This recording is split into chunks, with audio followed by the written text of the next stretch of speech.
Good morning guys. आज हम लोग सीखने वाले हैं क्लास 10 का साइंस। आज से स्टार्ट करेंगे, ठीक है। पहला चैप्टर हमारा केमिस्ट्री का। आवाज थोड़ा सा खराब आएगा, कुछ तबीयत ठीक नहीं है, तो चलो देखते हैं केमिस्ट्री में आज पढ़ना क्या हम लोग को। तो सबसे पहला चैप्टर जो है वो स्टार्ट करेंगे। उससे पहले कुछ क्वेश्चंस है हमारे पास, ठीक है। क्वेश्चन क्या है कि क्लास 7 में हम पढ़े थे चेंज, पढ़े थे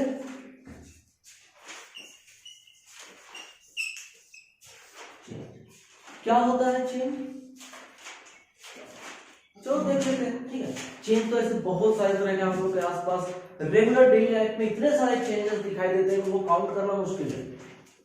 फॉर एग्जाम्पल कभी हम वहां पे थे, अभी हम यहाँ पे आ गए, मेरा पोजीशन चेंज हो गया, ठीक है। एक छोटा से छोटा चीज पर चेंज हो जाता है। इससे पहले धूप कहीं और था, अभी धूप कहीं और है, चेंज हो गया, ठीक है। टेम्परेचर की बात करें तो सुबह थोड़ी सी ठंड लग रही थी, अभी गर्मी लग रहा है, टेम्परेचर चेंज हो रहा है, ठीक है। दिन से रात हो रहा है, सुबह से शाम हो रही है। हमारे पास अलग अलग तरह का चेंजेस है। अगर हम लोग अपने किचन में भी देखें तो हमारे पास दिन भर चेंज होते रहता है, ठीक है। आटा लिए, लोइया बनाए, रोटी बनाए, अब आटा से रोटी बन गया, ठीक है, फिर से चेंज हो गया, क्लियर। तो इतने सारे तरह के हमारे पास चेंजेस होते हैं, ठीक है। लेकिन चेंजेस को हम लोग इतने सारे तरह में डिवाइड नहीं करते हैं। चेंजेस को लोग बेसिकली दो पार्ट में डिवाइड करते हैं, ठीक है। कोई बताएगा कौन सा पार्ट में? बिल्कुल, फिजिकल एंड केमिकल चेंज। सबसे पहले हम लोग बात करते हैं फिजिकल चेंज की, ठीक है। क्या होता है फिजिकल चेंज? रिवर्सिबल चेंज, एक ऐसा चेंज जिसमें कोई नया सब्सटेंस नहीं बनता है, ठीक है। अगर वो नया सब्सटेंस नहीं बनता तो ऑब्वियसली वो रिवर्स हो सकता है, ठीक है। तो ऐसे चेंजेस को लोग कहते हैं फिजिकल चेंज। मतलब कि इसमें क्या होगा कि कोई भी नया सब्सटेंस नहीं बनेगा, no new substance is form. Chemical substance को उल्टा चलेगा, ठीक है। तो यहां पे क्या होगा? न्यू सब्सटेंस हमेशा फॉर्म करेगा, ठीक है।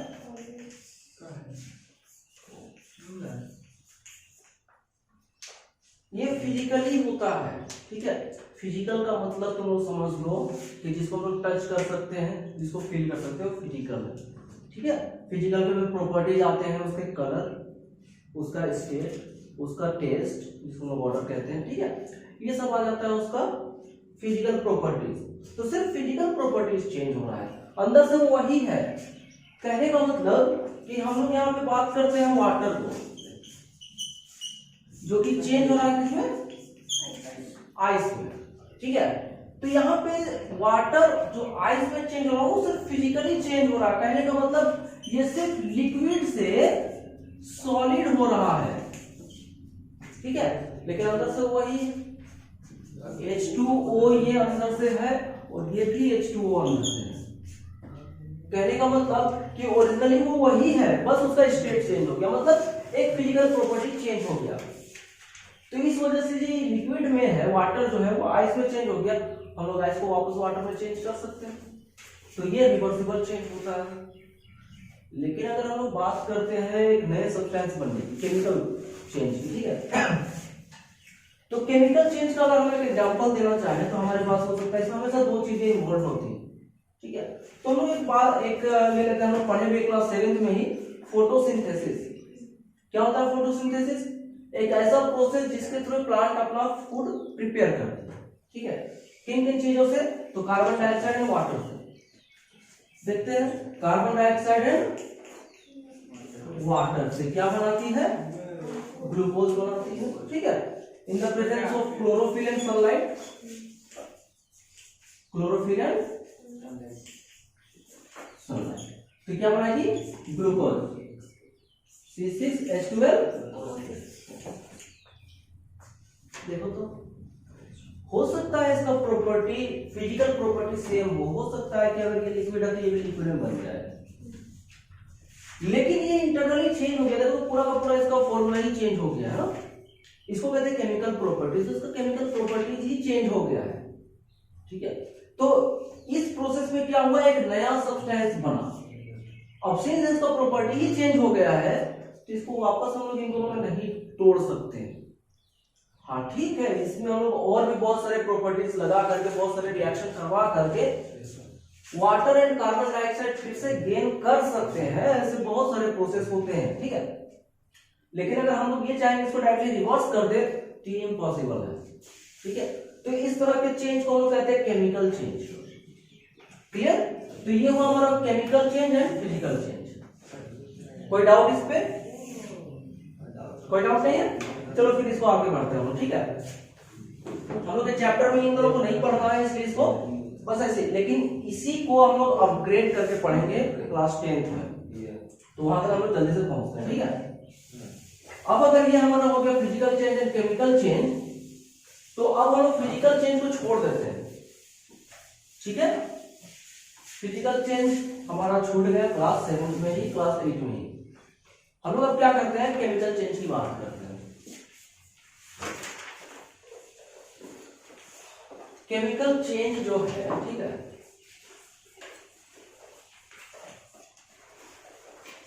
केमिकल चेंज में एक नया सब्सटेंस हमेशा बनता है, ठीक है।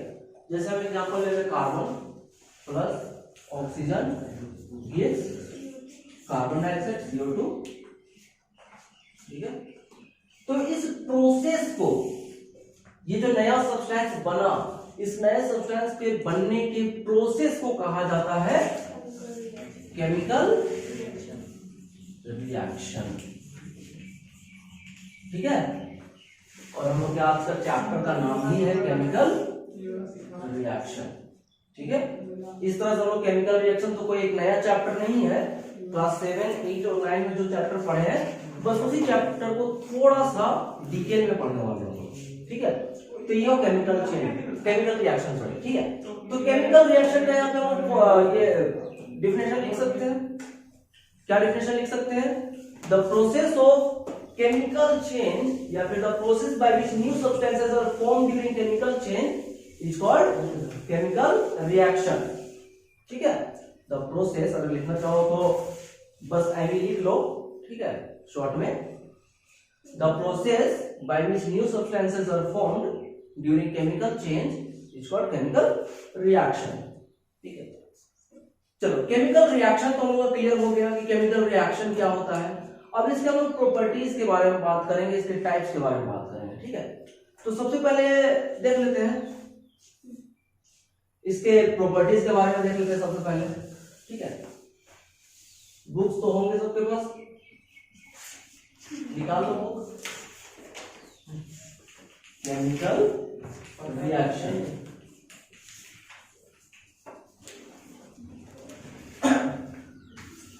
निकाल लिया वो, चलो ठीक है।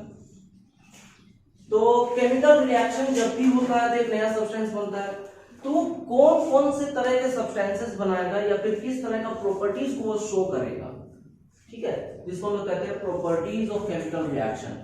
तो हम उसके प्रॉपर्टीज लिखते हैं यहाँ पर, प्रॉपर्टीज। सबसे पहला प्रॉपर्टी क्या होगा, कलर चेंज करेगा। तो सबसे पहला प्रॉपर्टी क्या हो जाएगा, ये अपना कलर चेंज ऑफ कलर ना, कलर चेंज करेगा, ठीक है। एग्जांपल देते हैं हम लोग, ठीक है। बहुत सारे ऐसा रिएक्शन देखते होंगे जिसमें जो लिक्विड है वो अपना कलर चेंज करेगा, ठीक है। जैसे उसमें कोई भी अलग सब्सटेंस ऐड करेगा अपना कलर चेंज करेगा। फॉर एग्जांपल देते हैं, ठीक है।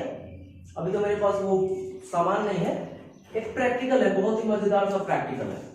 क्या होता है कि कभी कभी हम लोग वो लेमन, ठीक है, लेमन जो है उससे कागज में कुछ लिखना थोड़ी बहुत दिखाई नहीं देगा, लेकिन जैसे ही उसको हीट के नजदीक लेकर के जाओगे, मतलब एक कैंडल जलाना उसके नजदीक लेकर के जाना, वो ब्लैक हो जाएगा। जहां पर भी लेमन का जूस जहां पे भी पड़ा है वो पूरी तरह से ब्लैक हो जाएगा, कलर चेंज हो रहा है यहाँ पर, ठीक है। दूसरा एग्जांपल हम लोग देखते हैं, लिक्विड पेपर हम लोग को सिर्फ चेक करने के लिए, वो भी अपना कलर चेंज करता है, ठीक है। एसिड एंड बेस हम लोग पढ़ेंगे, एसिड बेस एंड सॉल्ट हम लोग का चैप्टर है, ठीक है, शायद सेकंड या थर्ड चैप्टर है, वो लोग पढ़ेंगे उसमें। तो उसमें हम लोग जानेंगे लिक्विड पेपर का एक्चुअली यूज किया होता है, ठीक है। एक और एग्जांपल है हमारे पास, लोहे में जंग लगते हुए देखिए, रस्ट करते होता है कि लोहा का एक्चुअल जो कलर होता है वो चेंज हो जाता है, ठीक है, वो चेंज हो जाता है। कौन से कलर में? तो रेडिश ब्राउन में चेंज हो जाता है। तो यहाँ पे भी हम लोग का एक मिल गया। तो चेंज ऑफ कलर में हम लोग एक ही एग्जाम्पल यहाँ पे लिख रहे हैं, हालांकि तुम लोग चाहो तो जितना भी लिखो चलेगा, ठीक है, 2 3 4 जितना भी तुम लोग को लिखना है एग्जाम्पल में लिख सकते हो। तो चेंज ऑफ कलर होता है यहाँ पर, ठीक है, पहला प्रॉपर्टी। अगर हम बात करते हैं दूसरे प्रॉपर्टी की, तो दूसरा प्रॉपर्टी क्या होता है? Change in state. Change in state, state का मतलब यहाँ पे वो राज्य नहीं है कि झारखंड से बंगाल हो गया ना, वो नहीं है हमारे पास, ठीक है। चेंज इन स्टेट कहने का मतलब है यहाँ पर कि उसका जो अकरेंस है, सॉलिड, लिक्विड या गैस। हालांकि हमारे पास और भी 2 स्टेट होते हैं, लेकिन वो हम लोग क्लास 9 में ही पढ़ के खत्म कर चुके हैं, ठीक है, वो हम यहाँ पे नहीं देखेंगे। तो सॉलिड, लिक्विड एंड गैस, ठीक है, ये होता है इसका चेंज। तो हो सकता है कि जो सॉलिड में है लिक्विड में चेंज हो जाए, हो सकता है जो लिक्विड में सॉलिड में चेंज हो जाए। बर्निंग ऑफ फूड है, ठीक है। तो चलो देखते हैं यहाँ पर। तो इसका एग्जांपल हो सकता है बर्निंग ऑफ कैंडल, सॉलिड में था, लिक्विड में भी होता है, गैसेस में भी होता है। जब उसको बर्न करवाना, बर्निंग एक केमिकल रिएक्शन है, ठीक है, बर्निंग एक केमिकल रिएक्शन है, उससे हमेशा एक नया सब्सटेंस बनता है। तो यहाँ पर जब लोग कैंडल को बर्न करते हैं तो क्या हो जाता है? अपना स्टेट चेंज करता है। तो बर्निंग ऑफ कैंडल लिख लो यहाँ पर, बर्निंग ऑफ कैंडल। दूसरा एग्जांपल हो सकता है फेनोल्फथालीन, वो कपूर, उसको बस ऐसे ही कपड़ा में हम लोग लगा देते हैं, छोड़ देते हैं ताकि वो कीड़ा मकोड़ा ना पड़े, लेकिन उसको भी अगर देखो तो कुछ टाइम के बाद क्या होता है कि वो गायब हो जाता है। होता है ऐसा, रीजन क्या है? कि वो सॉलिड स्टेट से डायरेक्टली गैसेस स्टेट में चेंज हो जाता है, जिस प्रोसेस को हम 9th में पढ़े हुए थे, सब्लिमेशन के नाम पर, ठीक है। तो वो भी एक केमिकल रिएक्शन, उसमें क्या कर रहा है अपना ये, वो किसके साथ रिएक्ट करता है? ऑक्सीजन के साथ रिएक्ट करता है, ठीक है। इसीलिए हम लोग को वहां पे रिएक्शन का पता ही नहीं चलता है। बहुत सारा ऐसा रिएक्शन होता है जिसमें हम लोग को पता ही नहीं चलता है कि वो रिएक्शन कर भी रहा है, क्योंकि हम लोग उसको तो कोई और एक्स्ट्रा सब्सटेंस ऐड नहीं कर रहे हो। और हम बता चुके हैं केमिकल रिएक्शन में साथ 2 सब्सटेंसेस इन्वॉल्व होंगे। तो जैसे रस्टिंग और आयरन ही देखो ना, यहाँ पे हम लोग कोई एक्स्ट्रा सब्सटेंस तो ऐड नहीं कर रहे, आयरन को वैसे ही छोड़ दी, वो रिएक्ट करेगा ह्यूमिडिटी, मतलब ये मॉइस्चर से एंड ऑक्सीजन के साथ रिएक्ट करके ये अपना आयरन जो है वो रस्ट करना स्टार्ट करेगा। तो वो भी रिएक्शन कर रहा है। उसी तरह से वो कपूर जो होता है वो भी रिएक्शन करता है, ठीक है, ऑक्सीजन से, और फिर वो चेंज हो जाता है, अपना स्टेट चेंज करता है, गायब नहीं हो जाता है, वो अपना स्टेट को चेंज कर लेता है, ठीक है। जो हमारा सॉलिड है वो गैसेस में चेंज होता है। ये वो तीसरा प्रॉपर्टी क्या होता है हमारा? चेंज इन, बोलो, चेंज इन टेम्परेचर, ठीक है। देखो चेंज इन टेम्परेचर बहुत सारा ऐसा रिएक्शन होता है जिसमें रिएक्शन करने के बाद या तो उसका टेम्परेचर इंक्रीज करता है या फिर उसका टेम्परेचर डिक्रीज करता है, ठीक है। बहुत सारा ऐसा रिएक्शन होता है जिसमें हम लोग का 2 टाइप होता है, चेंज इन टेम्परेचर का 2 टाइप होता है। क्या होता है? सबसे पहले एक्सोथर्मिक एंड इंडोथर्मिक रिएक्शन, ठीक है। एक्सोथर्मिक एंड इंडोथर्मिक रिएक्शन, ठीक है।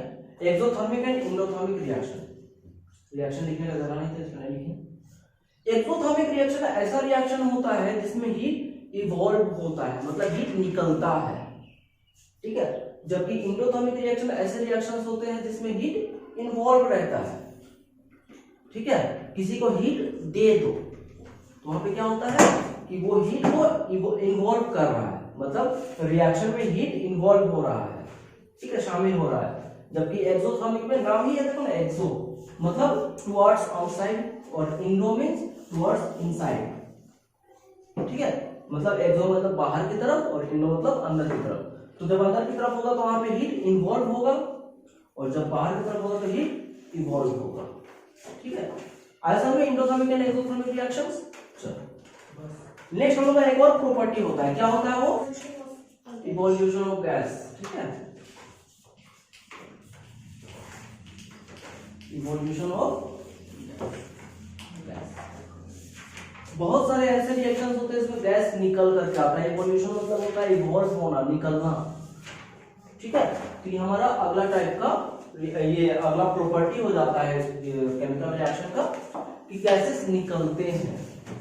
बहुत सारा ऐसा रिएक्शन होता है, जैसे हम कोई भी बर्निंग का एग्जांपल दे दो, कोई भी बर्निंग का एग्जांपल दे दो, कार्बन डाइऑक्साइड उसमें निकलता है, रिलीज होता है, ठीक है। उसके बाद बहुत सारे ऐसे रिएक्शंस होते हैं जिसमें हाइड्रोजन गैस निकलता है, बहुत सारे ऐसे रिएक्शन होते हैं जिसमें ऑक्सीजन बाहर हो जाता है तो ऑक्सीजन गैस निकलता है, ठीक है। तो जितने भी गैसेस है ना उनमें से कोई एक गैस जब निकलता है तो उसको हम लोग कहते हैं इवोल्यूशन ऑफ गैस। क्लियर, ये टॉपिक क्लियर हुआ। तो हमारे पास प्रॉपर्टीज ऑफ केमिकल रिएक्शन में सबसे पहला प्रॉपर्टी हो जाएगा चेंज इन कलर। बहुत सारे रिएक्शंस में कलर का चेंज होता है। चेंज इन स्टेट, बहुत सारे रिएक्शंस में अपना स्टेट चेंज करता है। चेंज इन टेम्परेचर, बहुत सारे रिएक्शंस ऐसे होते हैं इसमें टेम्परेचर का चेंज होता है, या तो टेम्परेचर बढ़ता है या घटता है। तो उसका दो टाइप हो जाता है, exothermic and endothermic reactions. Exothermic में हीट इवॉल्व होगा और एंडोथर्मिक में हीट इन्वॉल्व होगा। क्लियर। एंड नेक्स्ट आता है हमारा इवोल्यूशन ऑफ गैस। बहुत सारे ऐसे रिएक्शंस होते हैं इसमें गैस का इवॉल्व होता है, गैस वहां से निकल करके आता है, ठीक है।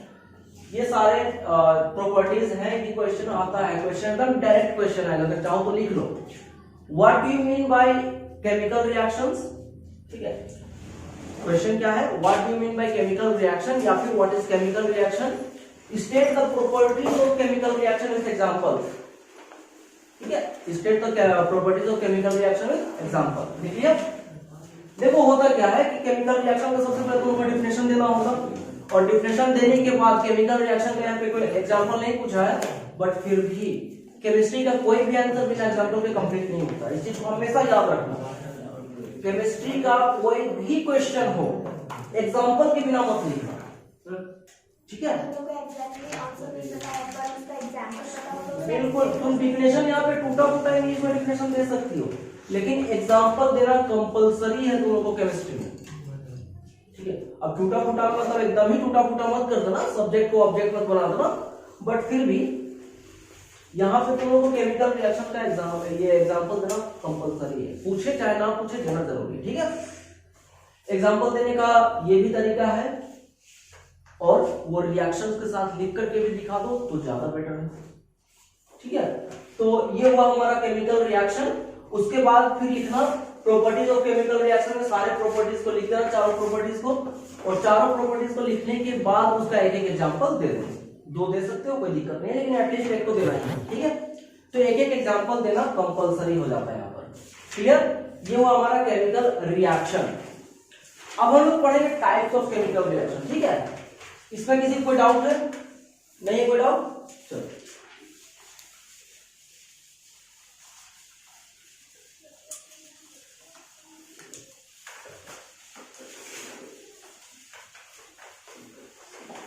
चलो अब हम लोग देखते हैं टाइप्स ऑफ केमिकल रिएक्शन, ठीक है।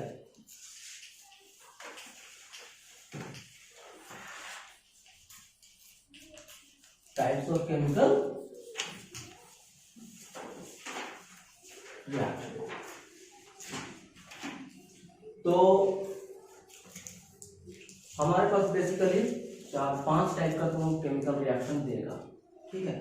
बुक में, एनसीईआरटी बुक में 5 टाइप का देगा, ठीक है। वो टाइप्स हम पहले ही बता रहे हैं, फिर एक्सप्लेन करेंगे धीरे धीरे करके। सबसे पहले देगा तुम लोगों को कॉम्बिनेशन रिएक्शन, दूसरा देगा डीकंपोजिशन रिएक्शन, तीसरा देगा डिस्प्लेसमेंट रिएक्शन, चौथा देगा डबल डिस्प्लेसमेंट रिएक्शन, और पांचवा देगा रेडॉक्स रिएक्शन, ठीक है। लेकिन उस रेडॉक्स रिएक्शन को पढ़ने से पहले हम लोग क्या करेंगे, 2 और टाइप का रिएक्शन पढ़ेंगे, ठीक है। ऑक्सीडेशन रिएक्शन और रिडक्शन रिएक्शन, तब जाकर उसको कंबाइन करके एक रेडॉक्स रिएक्शन भी पढ़ेंगे, ठीक है। पहले हम लोग ये पढ़ लेते हैं, उसके बाद हम लोग केमिकल इक्वेशन पढ़ेंगे, ठीक है। क्योंकि फिर केमिकल इक्वेशन का एक लंबा चौड़ा टॉपिक चलेगा हम लोग का, जिसमें हम लोग को केमिकल इक्वेशन पढ़ना होगा, how to balance chemical equation पढ़ना होगा, केमिकल इक्वेशन को बैलेंस करने की जरूरत है वो पढ़ना होगा, बहुत सारे टॉपिक्स है। तो हम लोग सबसे बुक में तुम लोग को देगा पहले केमिकल इक्वेशन, ठीक है।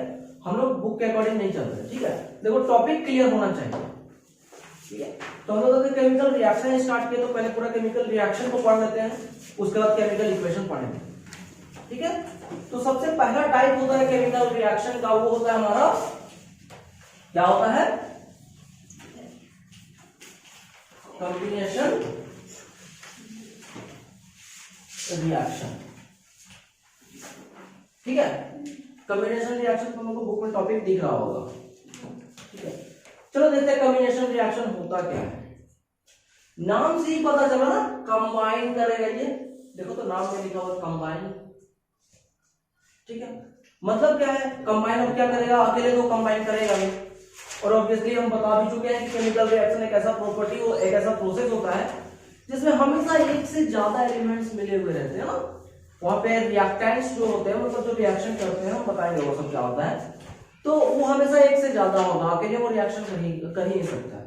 ठीक है, अब एक आदमी अगर चुपचाप बैठा हुआ है तो वो अपना मूड चेंज करेगा या फिर अपना बिहेवियर चेंज करेगा सिर्फ तब करेगा जब कोई एक्सटर्नल फोर्स उसके पास आए। एक्सटर्नल फोर्स कहने का मतलब है कोई एक्सटर्नल आदमी उसके पास आ जाएगा।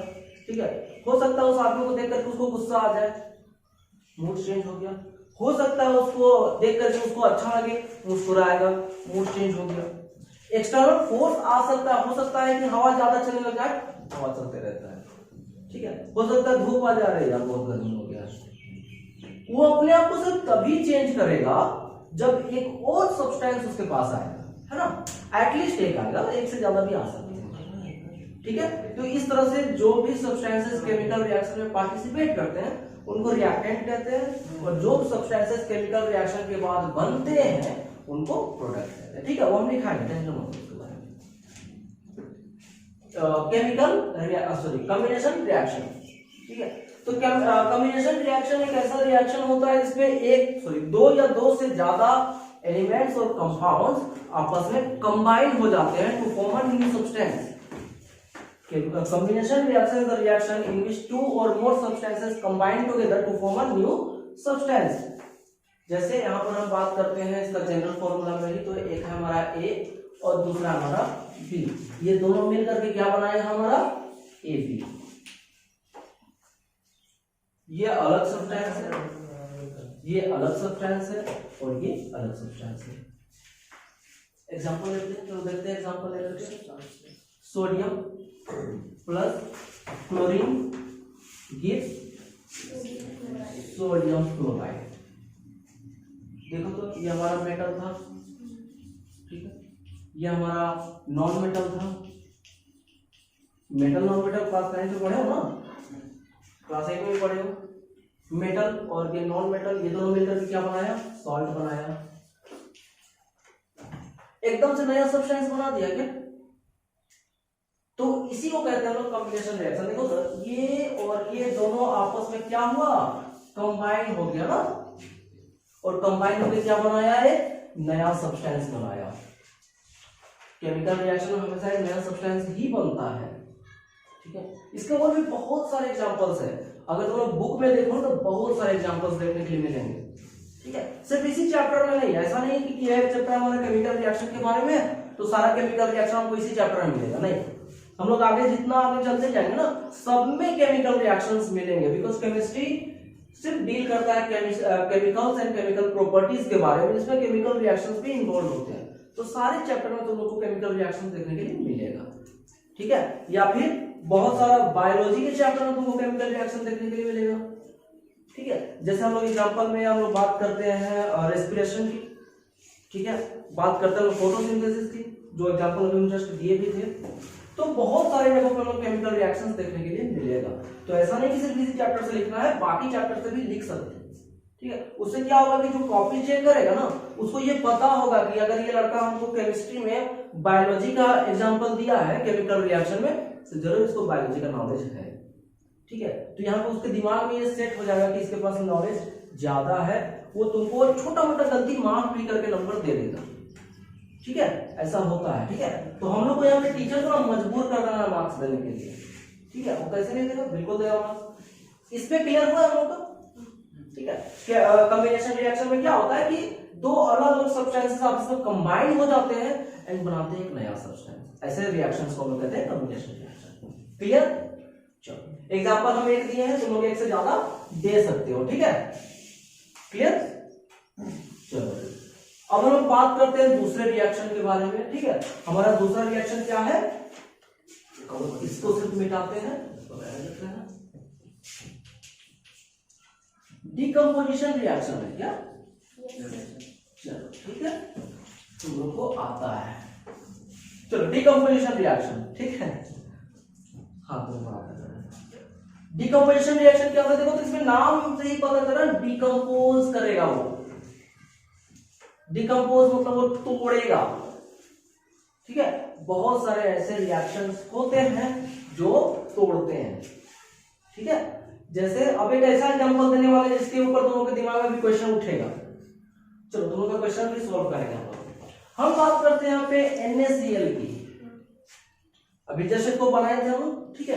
देखो हम नमक बना देंगे ना, अब वो 20 रुपये में नमक कोई नहीं खरीदेगा, मेरे पास आना, हम बना देंगे। इसको हम क्या करेंगे, एक प्रोसेस होता है जिसको हम क्लास 8 में पढ़े थे, इलेक्ट्रोलाइसिस। इलेक्ट्रोलाइसिस क्या होता है हम फिर से तुम लोग को एक बार एक्सप्लेन कर रहे हैं, थोड़ा सा समझ दे रहे हैं, उससे तुम लोग को बेसिक आइडिया हो जाएगा कि इलेक्ट्रोलाइसिस होता है, ठीक है। इलेक्ट्रोलाइसिस मतलब देखो यहाँ पे ये इलेक्ट्रोलाइसिस जो है दो वर्ड से मिलकर के बना है, इलेक्ट्रो एंड लाइसिस, ठीक है। जब आगे चल के बायोलॉजी में लोगे, बेसिकली बायोलॉजी में इंटर में और इंटर के बाद में, तो ये लाइसिस वर्ड बहुत ज्यादा सुनने के लिए मिलेगा। हमको भी बेसिकली बायोलॉजी में ही सुनने के लिए मिला था, हालांकि मेरा बायोलॉजी था नहीं, बट फिर भी हमको बायोलॉजी में ही ज्यादातर ये सुनने के लिए मिला था। एक प्रोसेस है जिसको हम लोग डायलिसिस बोलते हैं, हालांकि वो प्रोसेस अभी नहीं करवाया जाता है प्रैक्टिकल, ठीक है। डायलिसिस में क्या होता है ना कि दो पार्ट में तोड़ना होता है। अब सोचो किस चीज को दो पार्ट में तोड़ेंगे, बायोलॉजी है, दो पार्ट में तोड़ेंगे, मेंढक को, ठीक है। तो वो होता है मतलब लाइसिस का मतलब होता है तोड़ना, डाई मतलब तो, डाई का मतलब दो, लाइसिस मतलब तोड़, तो यहाँ पे ये तोड़वाएगा, ठीक है। तो लाइसिस का मतलब तोड़ना। इलेक्ट्रो मींस इलेक्ट्रिसिटी, तो इलेक्ट्रिसिटी के हेल्प से जब हम लोग किसी कंपाउंड को तोड़ते हैं तो उसको बोला जाता है इलेक्ट्रोलाइसिस, ठीक है। इसमें इलेक्ट्रोड, कैथोड एंड एनोड वगैरह ये सब आता है, जो कि हम लोग क्लास 9 में पढ़े थे। डिस्कवरी ऑफ इलेक्ट्रॉन में भी पढ़े थे, डिस्कवरी ऑफ प्रोटॉन में भी पढ़े थे, ठीक है। एंड इलेक्ट्रोलाइटिक सेल जो बनाना सीखे थे हम लोग क्लास 8 में, उसमें भी पढ़े थे, ठीक है। चलो इलेक्ट्रोलाइसिस क्लियर है। तो इसमें क्या होगा कि हम लोग NaCl को इलेक्ट्रोलाइसिस प्रोसेस के थ्रू तोड़ेंगे। तो जब तोड़ेंगे तो क्या बनेगा हमारा, Na+ और Cl- टूटेगा। अब यहाँ पे सवाल क्या उठेगा, हम बोले थे कि एक ऐसा एग्जांपल देंगे सर, सवाल उठेगा। क्या सवाल उठेगा कि सर अगर केमिकल रिएक्शन जो है वो हमारा इरिवर्सिबल चेंज है, तो फिर यहाँ रिवर्स कैसे हो गया? आया सवाल? चलो ठीक है, किसी के दिमाग में सवाल नहीं आया था, बेकार नहीं आया पर बोल नहीं पाया, आप ही बोल दिए। अच्छा, चलो ठीक है, बहुत ही दिमाग वाला आंसर था। चलो ठीक है, तो यहाँ पे क्या हुआ कि Na और Cl को मिलाकर के हम NaCl बनाते हैं, क्लियर। लेकिन ये वापस रिवर्स नहीं हुआ है, वहां हमारा मेटल एंड नॉन मेटल से यहाँ हमारा आयंस बना है, ठीक है। इलेक्ट्रोलाइसिस प्रोसेस कैसे होता है वो बता रहे हैं, ठीक है। हम लोग एक कंटेनर लिए, उसमें ये हमारा सॉल्ट है, सॉल्ट सॉल्यूशन उसमें डाल दिए, ठीक है। जिसमें भी हमारा इलेक्ट्रोलाइसिस प्रोसेस होता है उसको हम लोग बोलते हैं इलेक्ट्रोलाइट्स। तो ये हमारा NaCl जो है वो हमारा इलेक्ट्रोलाइट है, ठीक है। अब ये इलेक्ट्रोलाइट क्यों है? क्योंकि ये आयनिक कंपाउंड है, मतलब ये आयन से बना हुआ है, इसलिए आयनिक कंपाउंड, ठीक है। अब इसमें क्या करते हैं हम लोग, एक कैथोड और एक एनोड इसमें डाल देते हैं, ठीक है। और फिर हम लोग इलेक्ट्रिसिटी पास करते हैं, ठीक है। तो क्या होता है कि ये दो पार्ट में टूटता है, ये हमारा हुआ कैटायन, ये हुआ हमारा एनायन। तो जो कैटायन है वो कैथोड की तरफ जाएगा, कैथोड में देखो हमारा नेगेटिव चार्ज होता है, ठीक है, और एनोड में पॉजिटिव चार्ज होता है, इसका उल्टा चलता है। तो ये सारा इस तरफ Na+ चला जाएगा और सारा Cl- इधर चला जाएगा, दो पार्ट में टूट गया ना आयनिक कंपाउंड। इसी प्रोसेस को हम कहते हैं इलेक्ट्रोलाइसिस। तो यहाँ पे हमारा वो ओरिजिनल सब्सटेंस नहीं मिला, हमारा Na नहीं मिला, हमारा क्या मिला, Na+ आयन मिला है, ठीक है। तो यहाँ पे ये रिवर्स नहीं कर रहा है बाबू, अरे समझ में, यहाँ पे बस वो दो पार्ट्स में टूट जा रहा है। ऐसे ही रिएक्शंस को हम लोग कहते हैं डीकंपोजिशन रिएक्शन। एक और एग्जांपल देते हैं, ठीक है। हमारे पास H एंड O मिलकर के H2O बनाता है, हाइड्रोजन एंड ऑक्सीजन मिलकर के वाटर बनाता है। वाटर को भी लोग तोड़ते हैं, हाइड्रोलाइसिस करते हैं उसको, ठीक है। चलो देखते हैं H2O को क्या कर रहे हैं हम लोग, हाइड्रोलाइसिस कर रहे हैं, ठीक है, मतलब वाटर को तोड़ रहे हैं, ठीक है। तो ये क्या हो जाएगा, H plus and OH minus में टूटेगा, ठीक है। और समझ में H plus and OH minus में टूटेगा, मतलब वाटर जो है वो H में और O में नहीं टूटा, H एंड OH में टूटा, ठीक है। हम लोग को वो ओरिजिनल सब्सटेंस नहीं मिला जो इन्वॉल्व था इस केमिकल रिएक्शन। क्लियर? चलो आया समझ में डिकम्पोजिशन रिएक्शन, ठीक है। ये चूंकि हम लोग का रिएक्शन में पार्टिसिपेट कर रहा है इसलिए हमारा रिएक्टेंट है वो प्रोडक्ट है। क्लियर? इस टॉपिक में किसी को डाउट नहीं है? चलो ठीक है। डिफिनेशन वगैरह का टेंशन नहीं लेना है, वो सब तुम लोगों को मिल जाएगा। सुपरमैन गिरने से बचाते हैं, किसी का जान बचाया हम। वही वाला ड्रेस पहना है लाल काला। अरे सुपरमैन रेड एंड ब्लैक पहनता है क्या? स्पाइडरमैन क्या पहनता है? अरे स्पाइडरमैन का ब्लू ब्लैक। तो सुपरमैन ब्लैक कहाँ पहनता है? अभी नया वाला ही पहनता है। हम भी देखते हैं स्पाइडरमैन होमकमिंग और फार फ्रॉम होम, उसमें उसको ब्लैक सूट मिलता है। हम भी देखते हैं, कभी कभी देखते हैं सब चीज। थर्ड नंबर वाला हमारा रिएक्शन जो है वो अब थोड़ा सा अलग तरीके से चलेगा, ठीक है। एकदम सिंपल सा था, combination reaction and decomposition reaction. उससे भी ज्यादा सिंपल है, टेंशन लेने वाली बात नहीं, हार्ड नहीं है कुछ, ठीक है। हम लोग यहां पढ़ेंगे डिस्प्लेसमेंट रिएक्शन, ठीक है। वो देखो डिस्प्लेसमेंट रिएक्शन, देखो तो यहाँ पे भी नाम से ही पता चल रहा है वो डिस्प्लेस करेगा, ठीक है। डिस्प्लेस करने का मतलब है पोजीशन चेंज। हम लोग 9th में पढ़े थे मोशन चैप्टर में, डिस्प्लेसमेंट पढ़े थे। पोजीशन चेंज होता है उसको लोग कहते हैं डिस्प्लेसमेंट, है ना। तो इसमें भी पोजीशन चेंज होगा। अब किसका पोजीशन चेंज होगा, चलो देखते हैं किसी का पोजीशन चेंज करवा करके हम लोग। मेरे पास एक सब्सटेंस है, ठीक है, इसका नाम क्या है, चलो देखते हैं। H2SO4 क्या बोलते हैं इसको, सल्फ्यूरिक एसिड। इससे हम लोग रिएक्शन किसको करवाएंगे, आयरन को करवाएंगे। चलो आयरन को करवाते हैं, ठीक है। Fe को करवाओ, तो हमारा बुक से देखकर बोल रही हो सर वो तो नहीं था ना, हम तो आयरन बोल दिए ऐसे। अच्छा ऐसे ही आयरन बोलते हैं, चलो ठीक है। H2SO4 और आयरन को, ठीक है। अब इसको रिएक्शन करवाएंगे, ठीक है। अब जब रिएक्शन करवाएंगे ना तो एक चीज सपोज करो कि हम लोग पढ़े लिखे लोग हैं, ठीक है। अब पढ़े लिखे लोगों में एक चीज आता है दिमाग में, मेंटलिटी एक चीज आ जाती है कि हम लोग ना किसी को रिस्पेक्ट देना जानते हैं। अगर सामने वाला बंदा हमसे ज्यादा हाई पोस्ट में है तो उसको रिस्पेक्ट देना ही होगा, हंसने की जरूरत नहीं है बाबू। अगर सामने वाला बंदा जो तुमसे हाई पोस्ट में तो उसको रिस्पेक्ट नहीं दोगे ना तो उसको जॉब से निकाल देगा, ठीक है। तो देना ही है, अब मजबूरी में दो चाहे दिल से दो। आयरन नहीं देता है उसको रिस्पेक्ट, क्या देता है, हम बता रहे पहले समझो ना, सब हम समझाएंगे इसमें भी क्या है। अब अगर तुम कहीं भी बैठे हुए हो और बाई चांस वहां पे आ गया तुम्हारा बॉस, ठीक है, तो तुम क्या करोगे, खुद खड़े हो जाओगे ना, सर आप ही बैठिए। हम लोग भी खड़ा हो जाते हैं। नहीं हम तो टीचर है, मेरा तो खैर बात ही अलग है ना। टीचर थोड़ा बहुत बड़ा होता है। टीचर का ओहदा कितना ही बड़ा क्यों ना हो जाए, स्टूडेंट ही बैठा रहता है और टीचर खड़े खड़े पढ़ाता है, टीचर खड़ा हो, ठीक है। बट फिर भी समझो उस सिचुएशन को समझो कि सामने वाला बंदा तुमसे हाई पोस्ट है, मतलब तुमसे ज्यादा पावरफुल है। तो जब वो तुमसे ज्यादा पावरफुल है तुम क्या करोगे, वहां से हटोगे और उसको बैठाओगे वहां। नहीं करोगे तो क्या करेगा, खींच करके तुमको हटाएगा, खुद बैठेगा। और वो जिद करेगा कि नहीं हम नहीं उठेंगे तो तुमको जॉब से निकाल देगा। तुम्हारे पास कोई ऑप्शन नहीं जब तक तुम जूनियर हो, ठीक है। तो होता है ऐसा नॉर्मल सा। अगर लड़कों में भी देखें तो शादी वगैरह में जाते हैं ना, तो अगर दोस्त सामने बैठा हुआ है कुर्सी पर और अगर हम ज्यादा पावरफुल है तो हम उसको खींच कर उठा देंगे, वो कुछ नहीं कर पाएगा क्योंकि वो कमजोर है।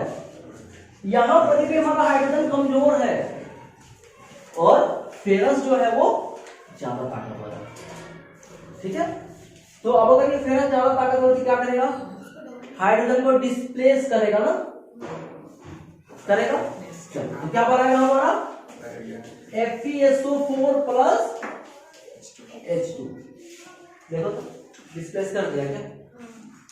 इसी रिएक्शन को हम लोग कहते हैं डिस्प्लेसमेंट रिएक्शन, जिसमें एक ज्यादा रिएक्टिव, अगर हम लोग बात करते हैं केमिस्ट्री में तो यहाँ पे पावरफुल और वो वीकनेस की बात नहीं होती है, यहाँ पे बात होती है ज्यादा रिएक्टिव एंड लेस रिएक्टिव की, मतलब more reactive and less reactive. तो यहाँ पे फेरस जो है वो ज्यादा रिएक्टिव था, वो क्या किया?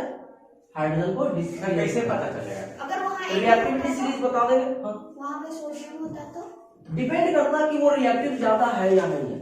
अगर वो ज्यादा रिएक्टिव नहीं है, मतलब जिससे हम लोग रिएक्शन करवा रहे हैं वो ज्यादा रिएक्टिव नहीं है, तो रिएक्शन होगा ही नहीं। कुर्सी में बैठा हुआ शख्स अगर मोटा तगड़ा हो तो उसको जाकर के हटा कर दिखाओ, बैंड बच जाएगी, हटा नहीं पाओगे। तो वहां पे चुपचाप तुम ही दूसरा कुर्सी ढूंढोगे ना, तो ये भी क्या करेगा? अगर रिएक्टिव नहीं रहता तो ये दूसरे के साथ पहुंचता कि किसी और के साथ हमको रिएक्शन करनी है, ठीक है। तो वो कैसे पहचानेगा उसके लिए हम रिएक्टिविटी सीरीज बताएंगे, तो उनके बुक में होगा रिएक्टिविटी सीरीज, और नहीं भी होगा तो अगर मेरा वीडियो को देखोगे तो यहाँ पे फ्लैश हो जाएगा, ठीक है। पूरा लाइक कमेंट मार देते, एकदम लाइक कमेंट मारते रहा करो, ठीक है। तो यहाँ पे क्या होगा? फ्लैश करेगा अभी उसमें रिएक्टिविटी सीरीज, ठीक है। तुम लोग स्क्रीनशॉट लेना, एक लिख लेना, ठीक है। तो वो डिपेंड करता है कि कौन रिएक्शन करेगा कौन नहीं करेगा, आया समझ में? तो ये डिस्प्लेसमेंट रिएक्शन समझ में आ गया, आया समझ में?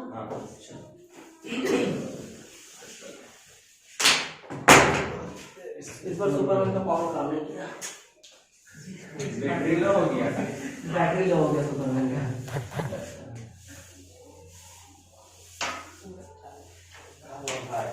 चलो 3 टाइप बताया ना, 4th नंबर का टाइप बताते हैं। आज सिर्फ टाइप तक ही बता के छोड़ देंगे, टेंशन मत लो, ज्यादा बहुत नंबर जोड़ा नहीं पड़ेगा। 4th नंबर का टाइप है हमारा डबल डिस्प्लेसमेंट रिएक्शन।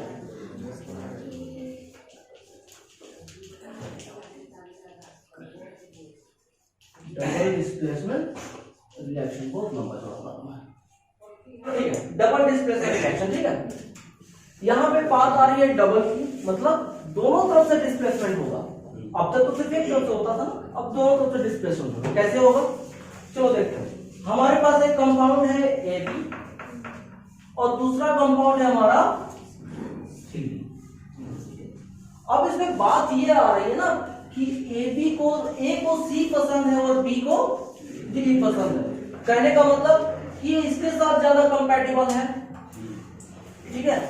A जो है वो C के साथ ज्यादा कंपैटिबल है एंड B जो है वो D के साथ ज्यादा कंपैटिबल है।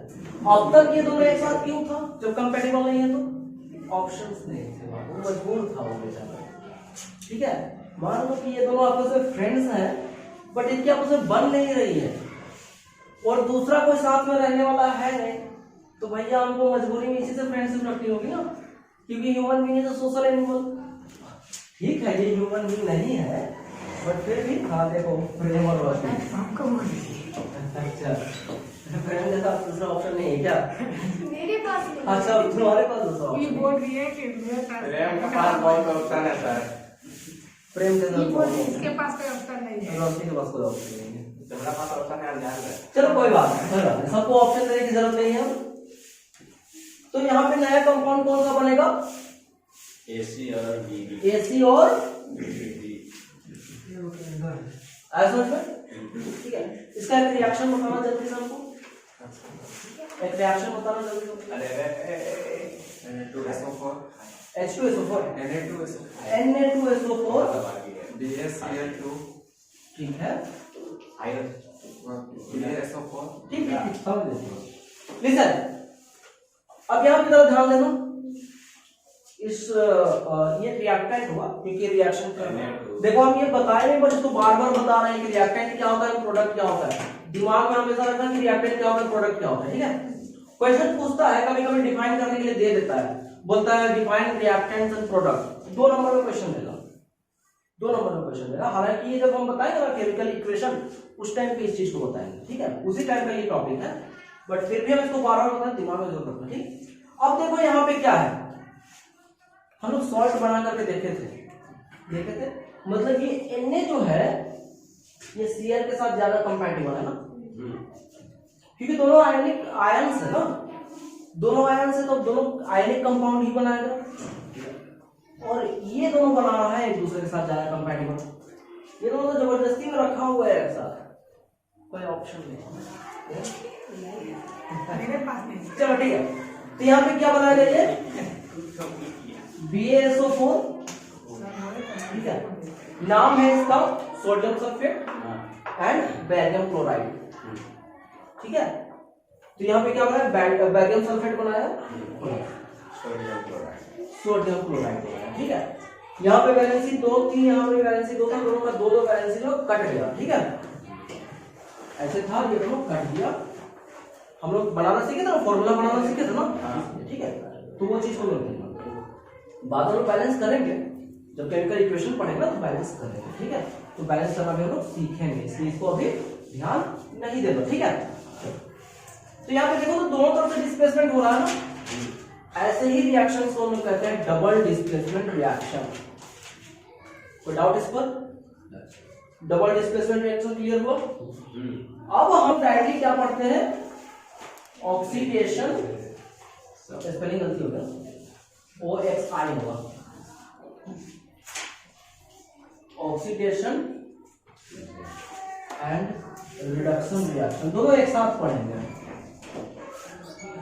दोनों एक साथ क्यों पढ़ेंगे, दोनों आपस में रिलेटेड है, क्योंकि हर वो रिएक्शन जिसमें ऑक्सीडेशन होगा उसमें रिडक्शन भी होगा, हर वो रिएक्शन जिसमें रिडक्शन होगा उसमें ऑक्सीडेशन भी होगा, ठीक है। एग्जाम्पल पहले इसको समझ लेते हैं होता क्या है। यहाँ पे बात है ऑक्सी, नाम से ही पता चला ऑक्सीजन, इस पर किसी का नाम से कुछ पता नहीं चलेगा, हाइड्रोजन रिडक्शन घटना होता है, ठीक है, लेकिन यहाँ पे बात करें हम लोग हाइड्रोजन, ठीक है। देखो क्या होता है कि एक ऐसा रिएक्शन जिसमें ऑक्सीजन ऐड होगा या फिर हाइड्रोजन रिमूव होगा, दोनों में से कुछ भी हो, ऑक्सीडेशन रिएक्शन, दोनों या में है, मतलब ऑप्शंस में है, और में है, ठीक है। क्या है, हर वो रिएक्शन जिसमें ऑक्सीजन ऐड हो या फिर हाइड्रोजन रिमूव हो, ठीक है, उसको हम लोग कहते हैं ऑक्सीडेशन रिएक्शन। इसका ठीक उल्टा ये है, क्या है, हर वो रिएक्शन जिसमें हाइड्रोजन ऐड हो और ऑक्सीजन रिमूव हो, उसको हम लोग कहते हैं रिडक्शन रिएक्शन, ठीक है। ऑक्सीजन इसमें ऐड होगा एंड हाइड्रोजन क्या होगा, रिमूव होगा, उसको हम लोग कहते हैं ऑक्सीडेशन रिएक्शन। और इसमें क्या होगा, ऑक्सीजन रिमूव होगा एंड हाइड्रोजन ऐड होगा, ठीक है। उल्टा एरो दे दिया, उल्टा एरो नहीं दिया, चलो ठीक है। हाइड्रोजन ऐड हुआ और ऑक्सीजन रिमूव हुआ, ठीक है, प्लेस अलग अलग था इसलिए ऐसा हुआ है, कोई बात। देखो हाइड्रोजन सॉरी ऑक्सीजन ऐड हो रहा है एंड हाइड्रोजन रिमूव हो रहा है, उसको हम कहते हैं रिडक्शन रिएक्शन, ठीक है। और जिसमें ऑक्सीजन ऐड हो उसमें ऑक्सीडेशन रिएक्शन। आज समझ में एग्जांपल देखते हैं इसके बारे में, तो ज्यादा क्लियर होगा मेरे ख्याल से। देखो अब हम लोग चूंकि बहुत सारे टाइप ऑफ रिएक्शंस पढ़ चुके हैं, तो वैसा बहुत जगह देखने के लिए मिलेगा कि एक ही रिएक्शन का एग्जांपल जो है दूसरे वाले में पुट किया जा रहा है। एग्जांपल देखते हैं, C+O2 gives what? ये हमारा कॉम्बिनेशन रिएक्शन का भी एग्जांपल है क्या? लेकिन इसको देखो तो C में ऑक्सीजन ऐड हो रहा है ना, ऑक्सीडेशन हो रहा है क्या? हो रहा है। दूसरा वाला एग्जांपल हम लोग ऐसे देखे थे, H2SO4 में Fe को मिलाए थे तो FeSO4 बना था और हाइड्रोजन अलग हुआ था। देखो तो यहाँ पे हाइड्रोजन हट रहा है क्या, हो रहा है ना ऐसा, तो यहाँ पे reduction reaction sorry oxidation reaction हो रहा है क्या। हाँ क्या बताया, दोनों में से कुछ भी हो, या तो ऑक्सीजन ऐड हो या फिर हाइड्रोजन रिमूव हो, हमारा ऑक्सीडेशन रिएक्शन है। ठीक है, ये भी एग्जांपल अगर तुम देना चाहो तो इवोल्यूशन ऑफ गैस में भी दे सकते हो, क्योंकि हाइड्रोजन गैस इवॉल्व हो रहा है, याद है, characteristics of chemical reactions, evolution of gas में ये एग्जांपल दे सकते हो। आ रहा है समझ में। तो ऑक्सीडेशन रिएक्शन समझ में आया। Yes sir. रिडक्शन रिएक्शन ठीक इसी का उल्टा होता है। ठीक है, क्या होता है, तो उसमें हाइड्रोजन ऐड होगा एंड ऑक्सीजन क्या हो जाएगा, रिमूव हो जाएगा, होगा। चलो इसका एग्जांपल देखो जल्दी से, रिडक्शन रिएक्शन का एग्जांपल दिया नहीं दिया होगा, दिया नहीं।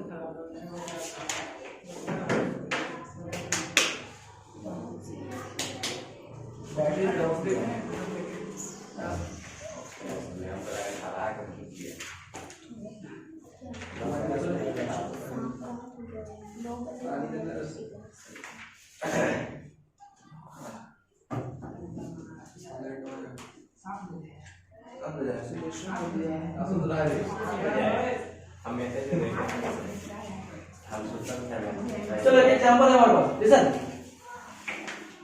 इसका देखो रिडक्शन रिएक्शन का अगर हम लोग एग्जांपल देखेंगे तो हमारे पास है CuO कॉपर ऑक्साइड। इसमें जब हम लोग H2 को ऐड करेंगे, ठीक है, तो क्या मतलब देखते हैं, H2O प्लस, देखो तो इसके पास ऑक्सीजन था जबकि अब इसके पास ऑक्सीजन नहीं है। रिएक्टेंट में CO के पास ऑक्सीजन था जबकि प्रोडक्ट में CO के पास ऑक्सीजन नहीं है। ठीक है, तो यहाँ पे क्या हो रहा है, रिडक्शन हो रहा है क्या। Yes sir. ठीक है, दूसरा नंबर में अगर हम लोग देखें ये रिडक्शन, ठीक है, अब हम लोग को रिडॉक्स रिएक्शन पढ़ना है, यहाँ पे एक एग्जांपल रिडॉक्स रिएक्शन का भी मिल गया इसी पर। देखो तो हाइड्रोजन के पास ऑक्सीजन नहीं था, अब हाइड्रोजन के पास ऑक्सीजन आ गया क्या, तो यहाँ पे ऑक्सीडेशन हुआ।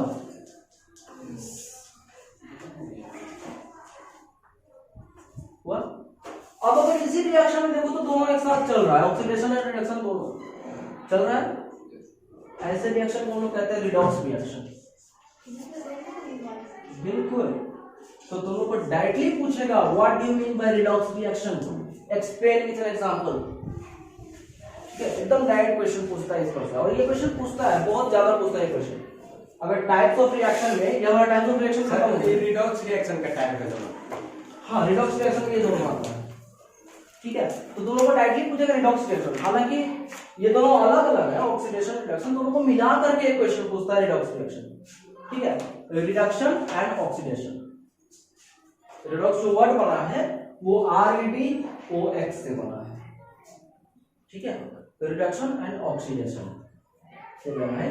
ठीक है, एकदम डायरेक्ट क्वेश्चन पूछता है what do you mean bye redox reaction, explain with an example. ठीक है, यहाँ पे एक एग्जांपल दो एग्जांपल लेकर के एक्सप्लेन कर सकते हो। ठीक है, बहुत सारे एग्जांपल मिल जाएंगे। तो यहां पर ध्यान दो, ऑक्सीडेशन भी हो रहा है, रिडक्शन भी हो रहा है। ठीक है, तो किसी के थ्रू तो ऑक्सीडेशन हो रहा होगा, किसी के थ्रू तो रिडक्शन हो रहा होगा। कहने का मतलब है कि यहाँ पे हम लोगों को समझाने वाला है एजेंट।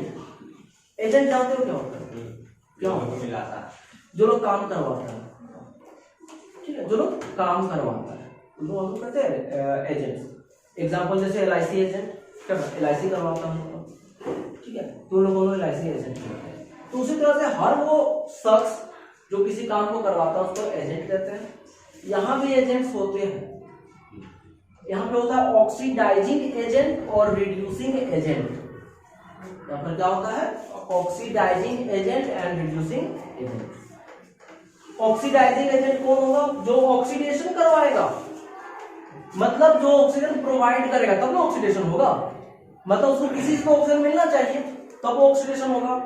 तो ऑक्सीडाइजिंग एजेंट वो होगा जो ऑक्सीजन देगा, एंड रिड्यूसिंग एजेंट वो होगा जो ऑक्सीजन लेगा। ठीक है।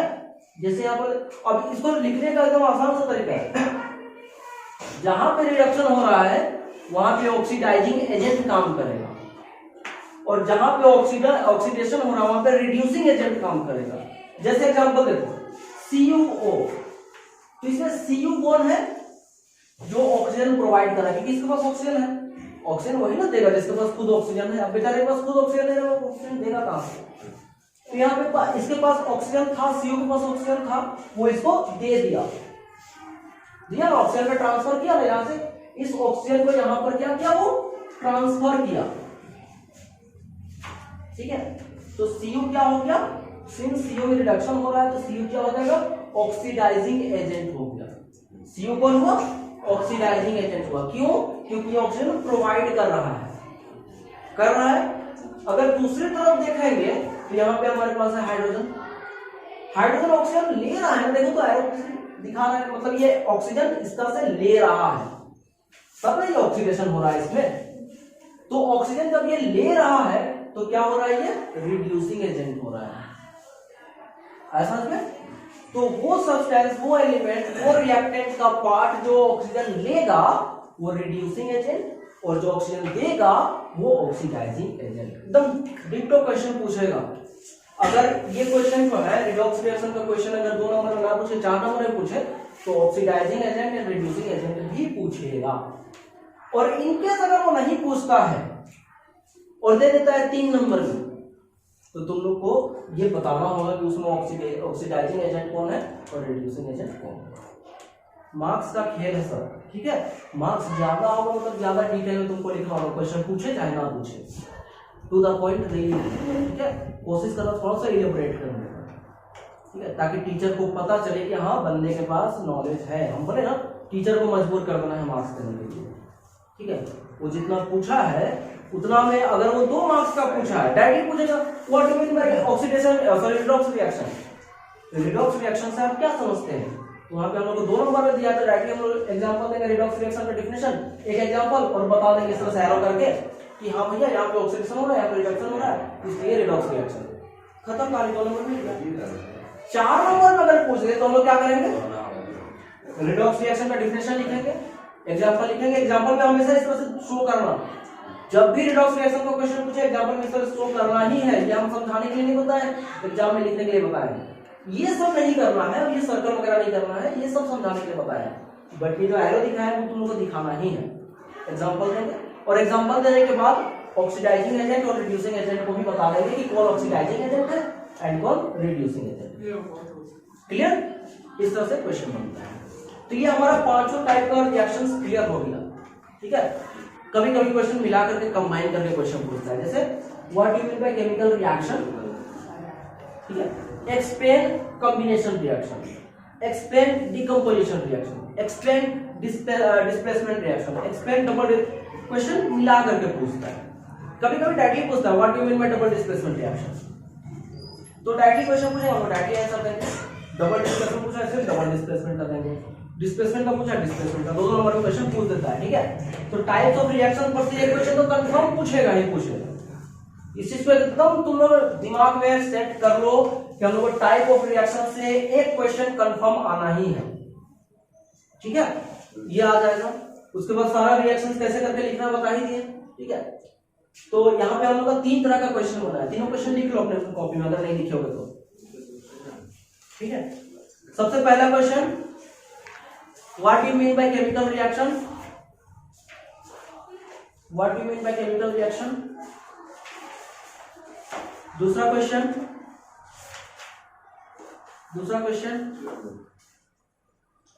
what are the properties of chemical reaction,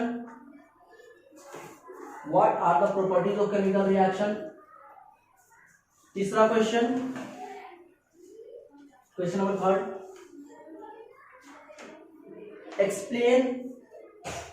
explain important word दे रहा है, ठीक है। Displacement reaction comma double displacement reaction, ठीक है।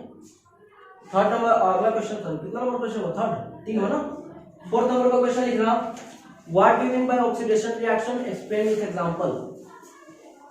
What you mean bye oxidation reaction, explain with example.